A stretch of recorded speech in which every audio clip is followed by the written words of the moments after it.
పాఠశాల విద్య. గత ప్రభుత్వం దుర్మార్గపు పాలనా కాలంలో రాష్ట్ర విద్యా వ్యవస్థపై దృష్టి సారించకపోవడం, నిర్లక్ష్యం మరియు తప్పుడు విధానాల వలన మన రాష్ట్రంలో 2.43 లక్షల మంది విద్యార్థులు బడి మానివేయడంతో వారి భవిష్యత్తు ప్రమాదంలోకి నెట్టవేయబడింది. ఇలాంటి పరిస్థితుల్లో విద్యా వ్యవస్థను చక్కదిద్దే అత్యంత కఠినమైన బాధ్యతను మంత్రి నారా లోకేష్ గారు తన భుజస్కంధాల మీద వేసుకున్నారు. నేటి బాలలే రేపటి పౌరులనే భావనతో విద్యా వ్యవస్థను ప్రక్షాళన చేయడం మొదలుపెట్టారు. రిజల్ట్ ఓరియంటెడ్ ఎడ్యుకేషన్ పై దృష్టి సారించి ఆర్టిఫిషియల్ ఇంటెలిజెన్స్ వంటి టెక్నాలజీలను ప్రధాన పాఠ్యాంశాలుగా తీసుకురావడానికి ఆయన చేసిన ప్రయత్నాల్లో మన పిల్లలు ప్రపంచ స్థాయిలో పోటీపడి రాణించడానికి సిద్ధమవుతున్నారు. సమాజానికి విద్య ఎంత అవసరమో చైనీయుల సామెత ద్వారా వ్యక్తీకరించబడింది. మీరు సంవత్సరానికి ప్రణాళిక వేస్తే వరి నాటండి, దశాబ్దానికి ప్రణాళిక వేస్తే చెట్లు నాటండి, జీవిత కాలానికి ప్రణాళిక వేస్తే ప్రజలకు విద్య నేర్పండి. పిల్లలకు విద్య అందించడం తల్లిదండ్రులు భారం కాకూడదని మా ప్రభుత్వం బలంగా విశ్వసిస్తోంది.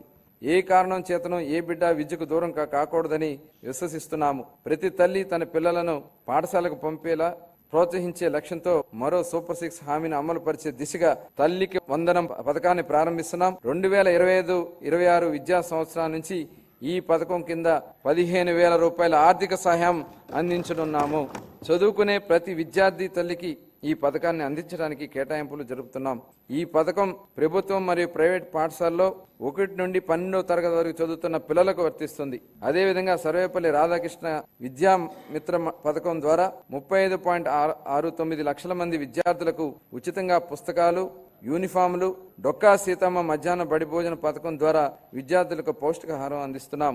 ఉపాధ్యాయులకు స్నేహపూర్వక వాతావరణంలో కూడిన విద్యా వ్యవస్థ కోసం గౌరవనీయ మానవ వనరుల అభివృద్ధి శాఖ మంత్రి నారా లోకేష్ గారు చొరవతో మా ప్రభుత్వం అన్ని ప్రభుత్వ పాఠశాలలకు ఉచిత విద్యుత్తును అందించాలని నిర్ణయించిందని గౌరవ సభకు ఎంతో సంతోషంగా ప్రకటిస్తున్నాను.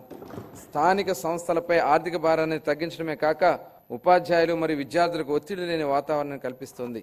2025-26 ఆర్థిక సంవత్సరానికి పాఠశాల విద్యాశాఖ 31,805 కోట్ల రూపాయలు కేటాయింపునకు ప్రతిపాదిస్తున్నాను.